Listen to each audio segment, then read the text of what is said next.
¿Qué tal? Estamos aquí con la doctora Maribel Adriana Caballero Castrillo.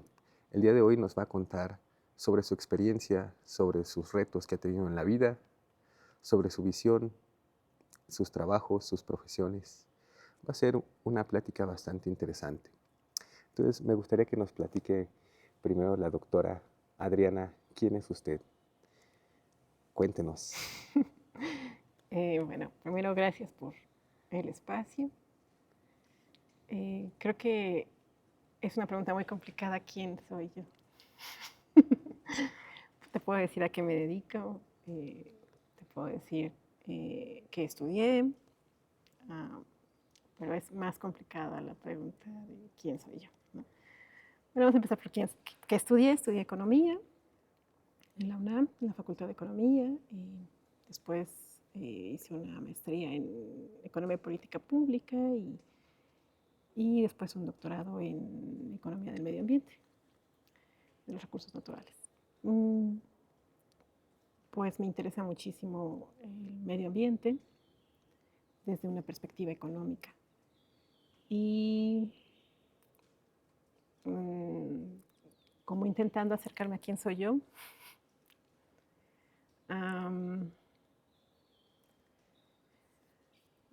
te puedo decir que me agrada, me gusta mucho la academia, la escuela, me gusta mucho la interacción con los alumnos. Eh, Estoy enojada de alguna manera con algunas partes de cómo se enseña actualmente la ciencia. Eh, pero creo que intento todos los días actualizarme para poder ofrecer algo en mi vida cotidiana. Muy bien, entonces entiendo que la parte de la academia es algo que te gusta, algo que disfrutas hacer. Ujú. ¿Cuáles han sido como los momentos más interesantes en tu proceso de formación o más retadores? De formación, Ajá. no como docente, sino como alumno. Los dos. Eh, Bueno, creo que lo más importante de esta parte de académica es que quieras hacerlo, o sea, que te guste hacerlo. Y más allá de qué tan rápido vayan los demás o qué tan lejos, creo que lo más importante es que disfrutes el camino en el que estás construyéndote como alumno y también como profesores. Es sumamente constructivo el momento en el que existe esta interacción con los alumnos y que tú estás explicando y ellos al mismo tiempo te están enseñando otras formas de ver la vida incluso, ¿no? No sé si contesté. Y, por ejemplo, hace rato comentabas que quizás no estás del todo de acuerdo con la manera en que actualmente se enseña o Ajá. en algunas partes o en algunos materiales, algunas disciplinas, con algunos enfoques, ¿no? ¿Cuál es tu visión? Um,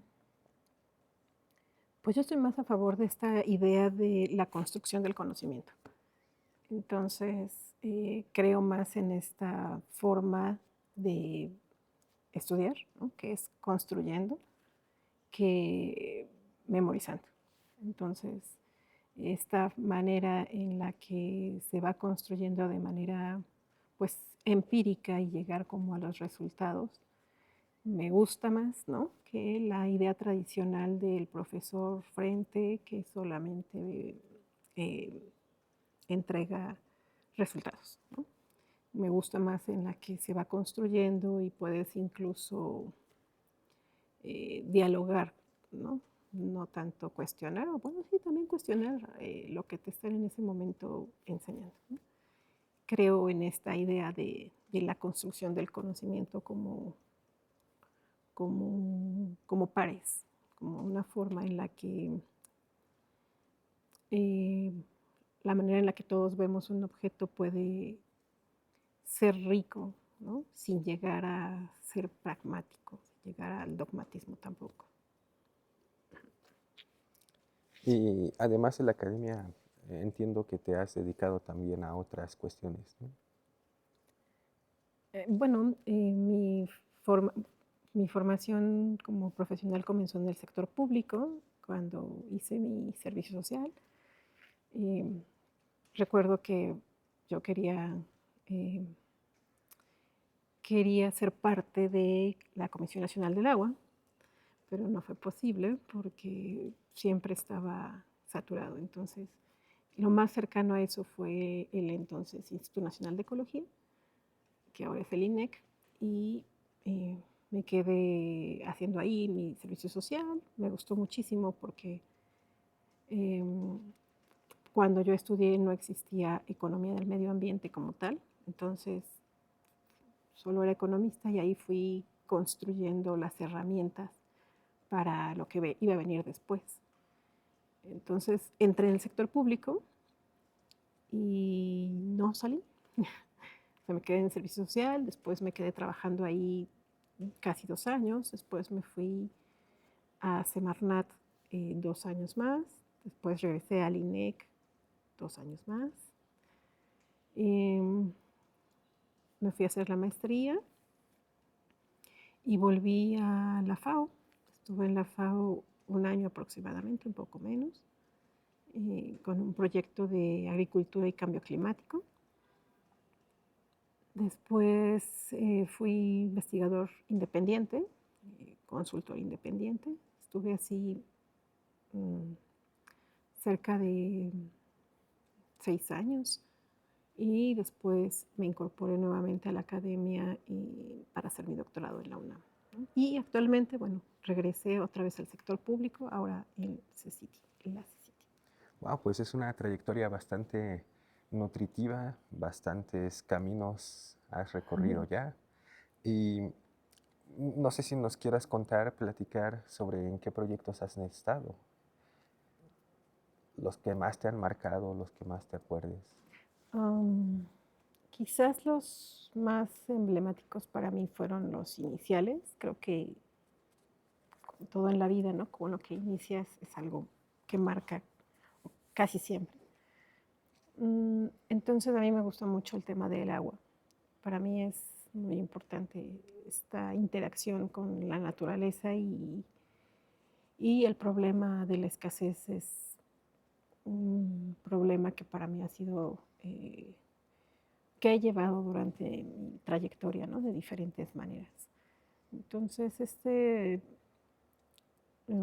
esta parte de la investigación en la que comencé fue acerca de la escasez del agua, los precios, la estimación de la demanda y la construcción de una tarifa, de una posible tarifa escalonada, ¿no? De los recursos, pensando en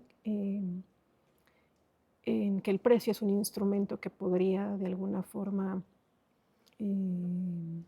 ayudar a, a mostrar la escasez que no pueden observar los que no tienen una tarifa, ¿no? Bueno, esa parte. Los residuos sólidos también es un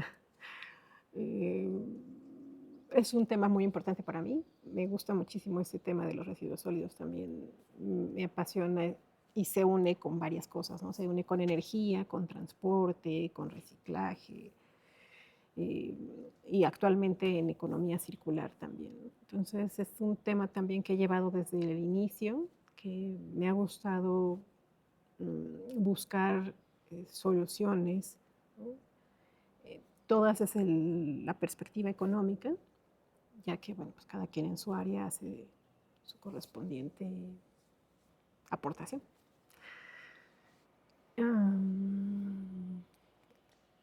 ¿Qué otro me ha marcado? Bueno, actualmente trabajo en energía, en la parte de litio. Ese es un proyecto nuevo que se está iniciando, entonces se está buscando la manera de producir eh, a través de la, bueno, más bien buscar a través de la cadena de valor de litio un nicho de oportunidad para el país, ya sea en la extracción o en la construcción de baterías. Y a pesar de que tenemos una oportunidad limitada, ya que nuestros competidores son muy fuertes, bueno, se está buscando la manera en la que puede ser a través de mano de obra, puede ser a través de laboratorios, de celdas solares, no sé. Aún estamos todavía en eso y es el proyecto yo creo que en el que ahorita me estoy más concentrada, ¿no? Híjole, pues tocaste muchos temas muy interesantes, el litio, la energía en general, un poco de residuos, un poco de agua. Son temas que son un reto para la Ciudad de México, para el país y para el mundo, ¿no? Ujú. Entonces, tu visión del futuro, ¿qué va a pasar en esos entornos? ¿Cómo podemos abordar las problemáticas que hay alrededor de estos temas? Mm. Bueno, en el caso del agua es un tema político. Al final de la construcción de la investigación, puede ser que haya el mejor precio que refleje la escasez eh, del recurso, pero si no se aplica ese instrumento a la población, porque no hay tarifas, porque no se cobra el agua o porque es políticamente incorrecto, entonces no va a pasar nada. De tal manera que la solución debe ser una solución eh, de diferentes matices, ¿no? Debe ser una solución que den los economistas, pero que políticamente sea aceptada. Si no, puede ser la mejor solución económica, pero no se va a quedar simplemente en el cajón, ¿no? Entonces debe buscar como este equilibrio entre la mejor solución posible económicamente y políticamente aceptado. Y socialmente también aceptado, porque incluso puede ser que políticamente pase y socialmente no se acepten, entonces las cosas van a seguir exactamente igual. Y en ese sentido, ¿como qué reformas o qué políticas podrían ser viables? Um, bueno, es que la escasez del agua es un tema muy grande, ¿no? O sea, lo vemos casi siempre nada más como desde el punto de vista doméstico, o sea, de lo que las casas, habitación consumen, pero es más allá que eso, o sea, es un tema de industrias, el consumo de industrias, el consumo de servicios, ¿no? Servicios de todos los tipos, o sea, públicos y privados. Entonces, estos tres sectores tienen que tener una tarifa adecuada dado el consumo, ¿no? Si las industrias y servicios tienen una utilidad, digamos, en el caso de los hoteles, ¿no? Que usan albercas y la gente usa los baños, ¿no? Y todo esto, y tienen una utilidad de estos servicios, pues el precio debe ser mayor. Las industrias también, ¿no? En este caso. Pero el sector doméstico también debe pagar, no se están beneficiando de él, bueno, al menos no económicamente hablando, pero tiene un costo. Entonces, todos ellos deben de pagar su tarifa, debe ser aceptada esta tarifa, no se puede saltar la tarifa, ¿no? Y debe tener pues un componente em,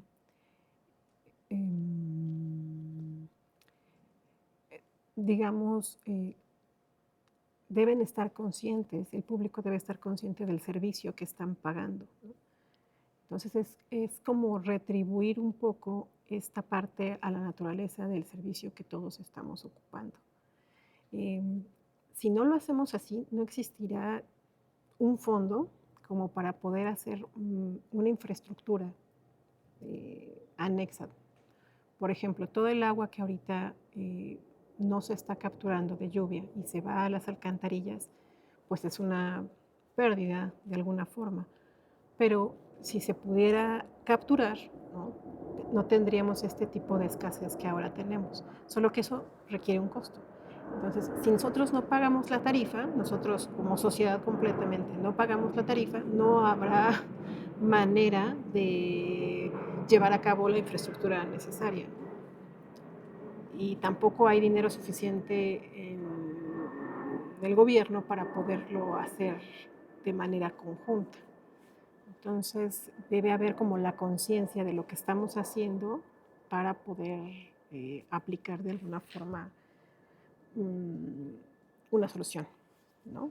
Y esta solución debe ser una solución completa, no una solución parchada de, bueno, voy a agarrar un tubo y nomás lo voy a pegar y después a los 5 años vuelve a suceder, ¿no? Sino, no, debe ser una inversión muy grande. Entonces, para que eso suceda, pues necesitamos invertir. Y para invertir necesitamos pagar nuestros servicios. Eso es lo que creo. Entonces, lo que entiendo que estás comentando es que para tener el servicio de agua se requiere una infraestructura.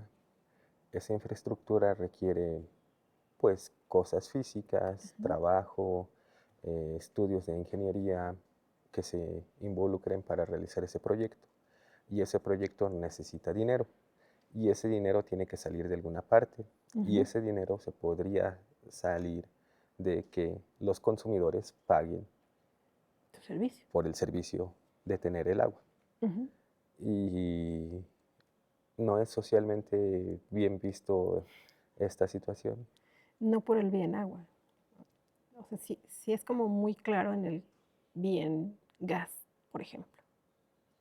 No lo pagas, no lo tienes. Pero el agua tiene un componente muy especial, ¿no? Porque el agua es un derecho humano, no así el gas. Pero el agua es un derecho humano. Entonces lo convierte en un bien económico especial, en el que no lo puedes manejar como, bueno, si no quieres un gansito, si no tienes dinero para comprarlo, no lo compras. Todos vivimos sin un gansito, pero no podemos vivir sin agua. Entonces, el gobierno no puede limitar de tajo este bien. Ni este gobierno, ni ningún gobierno en el mundo. Entonces, no puedes dejar a alguien sin agua, porque es un derecho humano. Y eso convierte al servicio en algo muy especial. Si bien el agua no tiene costo, lo que sí tiene costo es el servicio, ¿no? O sea, las tuberías, el traerlo, los mantenimientos, todo eso, ¿cierto? Pero de cualquier manera no puedes dejar a ningún individuo sin el líquido, ¿no? Sin el bien. Entonces ese es uno de los problemas, ¿no? Que no se puede aplicar como se aplicaría con otro tipo de bien, ¿no? Como un bien normal, ¿cierto? Entonces, para enfrentar este reto, ¿qué podríamos hacer?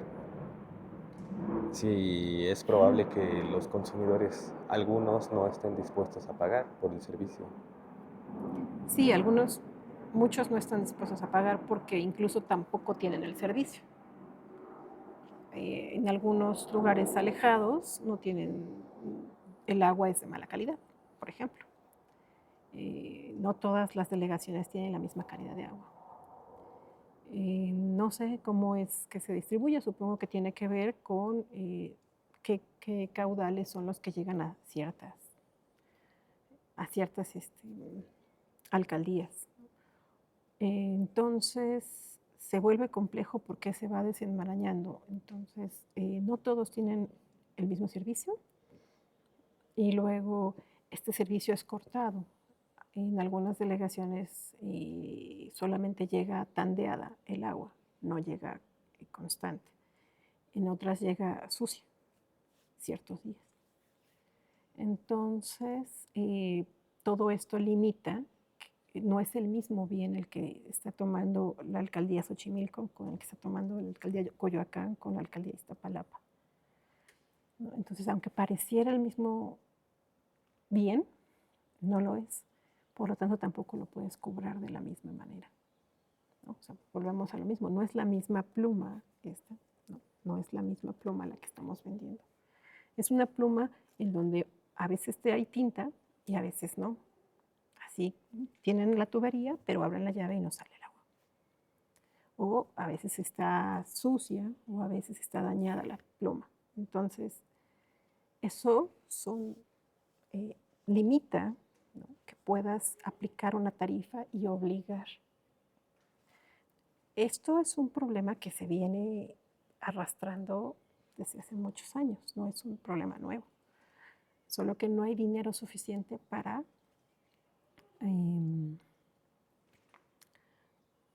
pues para solventarlo, ¿no?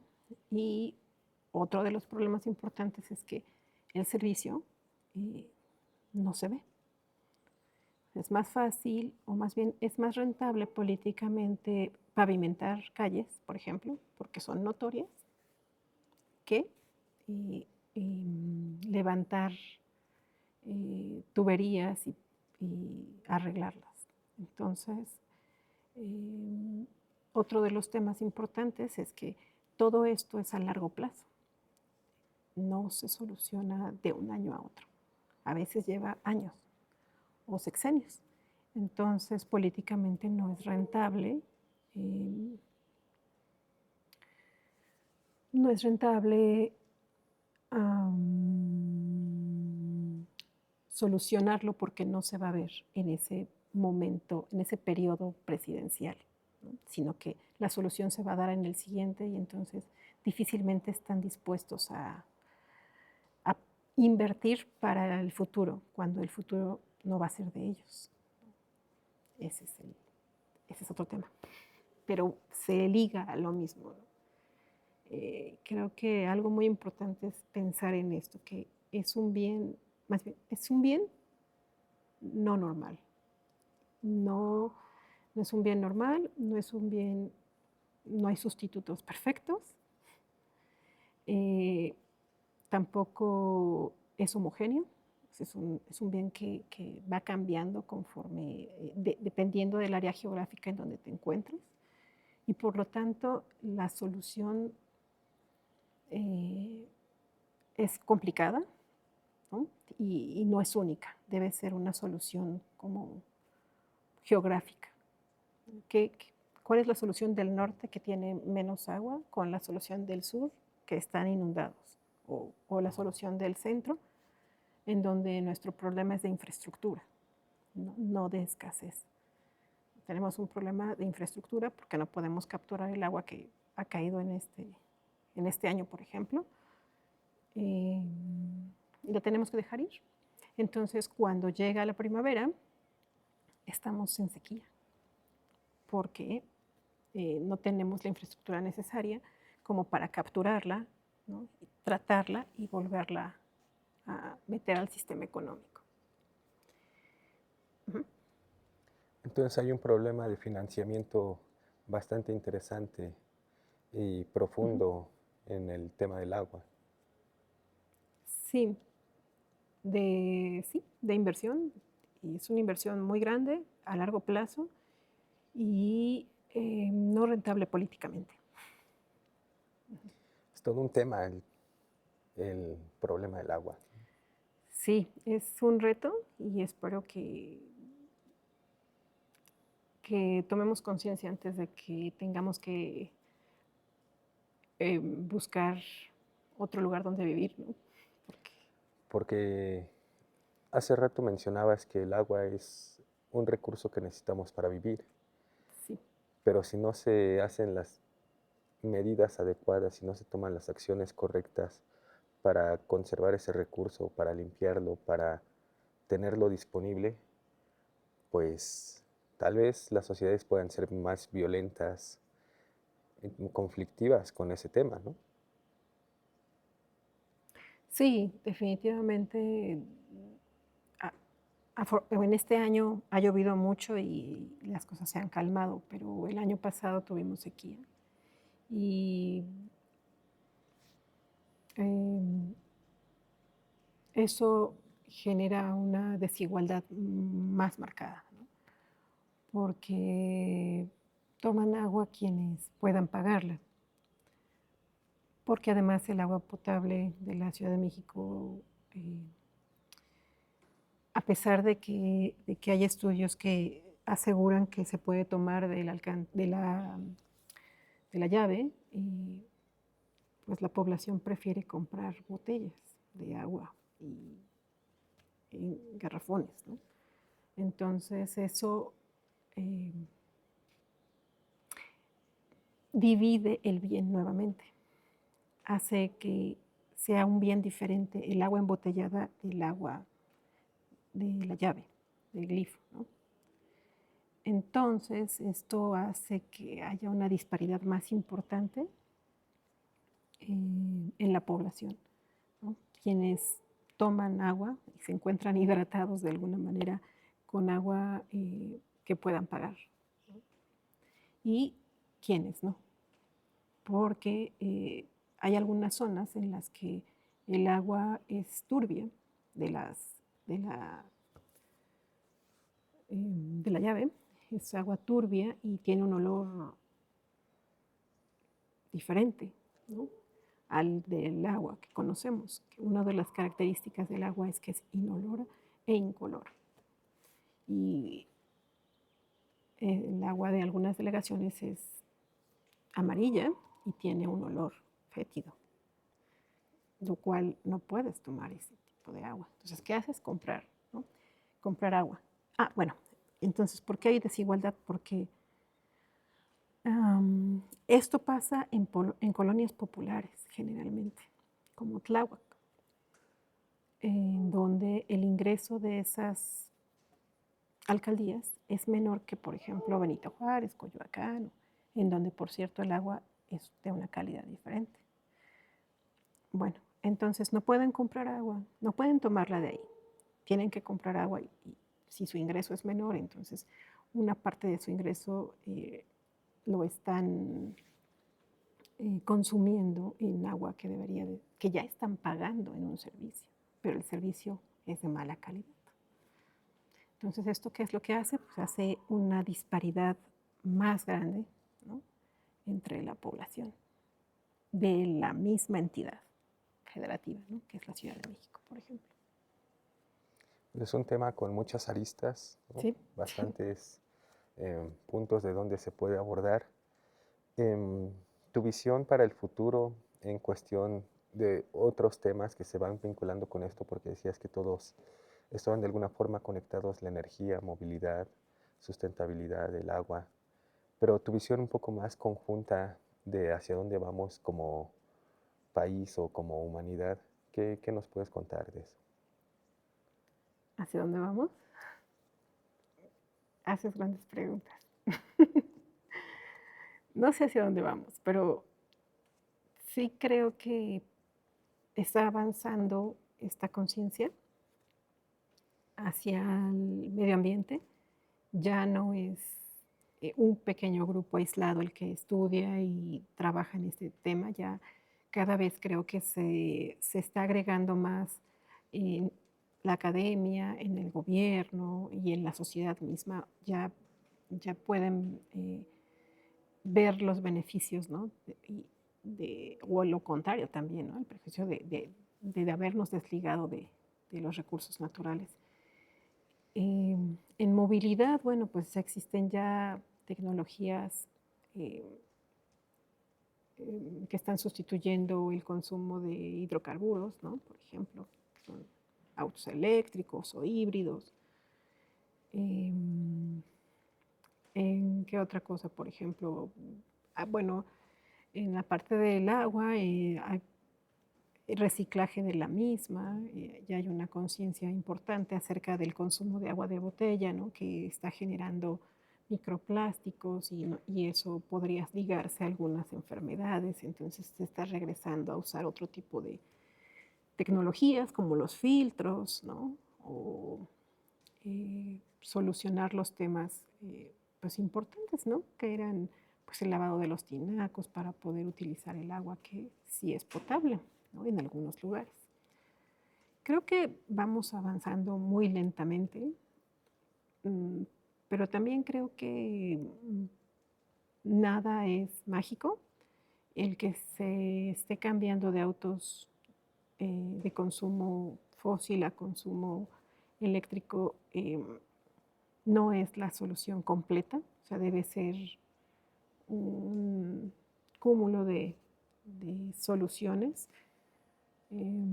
porque al final la electricidad también se genera a través de consumo fósil y al final estamos consumiendo. Entonces, no hay una solución única.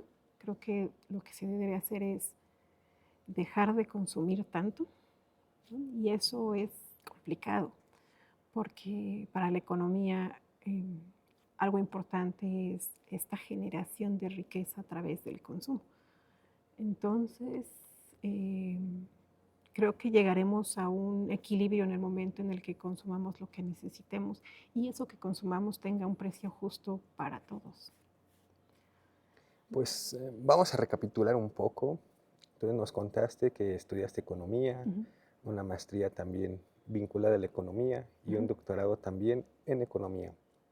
Y eventualmente te fuiste dedicando o especializando en temas ambientales, un poco de energía, un poco de litio, un poco de agua, un poco de residuos, y que has transitado todo este camino por varias instituciones, que la FAO, que el INEC, la universidad, el CECITI, ¿no? Entonces, pues es una trayectoria bastante interesante y muy rica.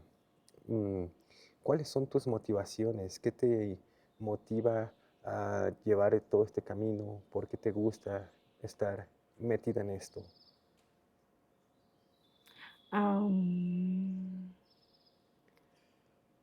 Había un programa hace muchos años que se llamaba 60 Minutos. Sí. Y en esa vez estaba explicando acerca de la capa de ozono y el agujero en la capa de ozono y qué es lo que estaba pasando. Yo tendría, no sé, como 4 años y no entendía bien, pero me conmocionó mucho pensar que podíamos acabar con nosotros mismos. Qué interesante. Entonces, qué interesante. Mira, a lo mejor alguno de los jóvenes que están viendo este video es motivado por tu trayectoria, tus experiencias, tu conocimiento. ¿Qué les dirías a esos jóvenes que así como tú viste 60 minutos, qué les dirías a quien te está viendo en estos 60 minutos? Les diría que es un camino muy bonito aprender, pero es más bonito aplicar lo que aprendiste. Y, y que nunca sale a la primera, o es muy difícil que salga a la primera, así que no se rindan, que siempre hay un camino para nosotros y si no existe ese camino, podemos hacerlo. Yo creo que es un común denominador que en muchas otras disciplinas y en esta también, las cosas no son inmediatas, requieren tiempo, esfuerzo, disciplina, eh, mucho trabajo, ¿no? Tiempo. Y yo creo que ese es un común denominador en muchas áreas, ¿no? Pero también me imagino que habría libros o personas o alguna institución, alguien que te haya inspirado, ¿no? ¿Hubo alguien que cuando tú eras pequeña o ahora alguien que te inspire o algún libro que digas, este autor, esta persona me han impulsado? Bueno, antes de eso podría decir que hay programas aislados del gobierno que pareciera que no tienen un fundamento práctico, pero hace muchos años había un programa en las primarias en donde eras inspector del agua. Entonces, había que hacer encuestas, ir con tus vecinos a preguntar si, bueno, primero a verificar si su baño tenía algún tipo de fuga, ¿no? Entonces apuntabas que si tenían fuga y les explicabas cómo ahorrar dentro de su registro del baño, cómo meter una botella y hacer que se consumiera menos agua. Entonces ahí ibas inscribiendo las encuestas y entonces, al final llevabas todas tus encuestas a la primaria y evaluaban lo que habías hecho. Y bueno, entonces yo recuerdo que esa vez en mi primaria, hace muchos años, obtuve el primer lugar porque me gustaba mucho ese tema desde hace mucho tiempo y luego con 60 minutos pues yo quería hacer algo. Y los vecinos, ya nos exhibiste. No, no tenía nombre, solo era mostrar cómo podían ahorrar un poco de agua en su baño y fue motivador. Parecían como cosas muy aisladas, ¿no? Pero creo que sí funcionan. Sí funciona que el Estado invierta en estas cosas. También obtuve algunas becas ahí en la primaria no sé, fui becada para tomar clases de teatro en Bellas Artes un tiempo. Y o sea, es esta inversión del Estado hacia las escuelas que pareciera que no tiene un sentido, yo creo que lo tiene completamente. Quizás no todos lo aprovechan o no tienen la oportunidad de aprovecharlo porque también no se puede, pero sí hay ciertas personas, sí hay como gotas de agua que pueden calmar la sed de algunas personas que lo están esperando, ¿no? Creo que yo intenté aprovechar las pequeñas gotas de agua que había en mi escuela, que era una escuela pues de recursos muy bajos, con una marginalidad alta. Entonces, cuando había este tipo de cosas, era muy padre, muy bonito, muy bien recibido. Y después en la secundaria yo recuerdo mucho a un profesor que era un profesor de física y me decía, pero es que tú tienes que estudiar, tú tienes que ir a la universidad, ya conoces a la UNAM, entonces estuvo todo el tiempo motivándome para que estudiara física, pero no estudié física. Y lo recuerdo con mucho cariño, sí, es una persona que me motivó y me mostró como esta parte de la academia, ¿no? Era un profesor que eh, no nada más daba su clase de física, sino que se acercaba, veía a quien necesitaba como apoyo emocional o una palmada en la espalda, ¿no? Y lo recuerdo a él con muchísimo cariño. Muy bien, pues empezamos el día de hoy platicando sobre la academia, precisamente, la importancia de la educación, tu visión de la educación, y ahora regresamos nuevamente Sí. a ese impulso que tuvo en ti la educación temprana Ujú. y ciertas ideas desde muy pequeña, ¿no? La primaria, en la secundaria, para que tú orientaras tu trayectoria de vida hacia allá, ¿no? Y que ahora nos estés dando ideas un poco más frescas sobre cómo tratar problemas del agua. Y además nos contaste de cosas que estabas allá en Bellas Artes. Sí. Y ¿hay algo más que nos quisieras contar? Bueno, en la secundaria después recuerdo que había una cooperativa donde comprabas alimentos y había pura comida chatarra, este, chicharrones y así. Y entonces yo comencé a discutir con la persona que vendía porque decía, es que ¿por qué no traen algo diferente? Y un profesor se acercó y me dijo, sí, tienes razón. Entonces, entre nosotros dos y después invitamos a un grupo de compañeros que se quisieran unir, hicimos un club de medio ambiente. Y entonces pedíamos periódico y latas para reciclar y reciclábamos el periódico, las latas, las íbamos, las vendíamos, regresábamos con el dinero, poníamos periódicos murales, pasábamos a los salones a platicar acerca pues, de temas de medio ambiente. Entonces, creo que estuve acompañada de personas que también les interesaba esta parte del medio ambiente y, no sé, tempranamente como que fui formando hacia dónde iba, aunque todavía no existía la carrera que, para entonces, no existía la carrera que yo quería, ¿no? La fui haciendo.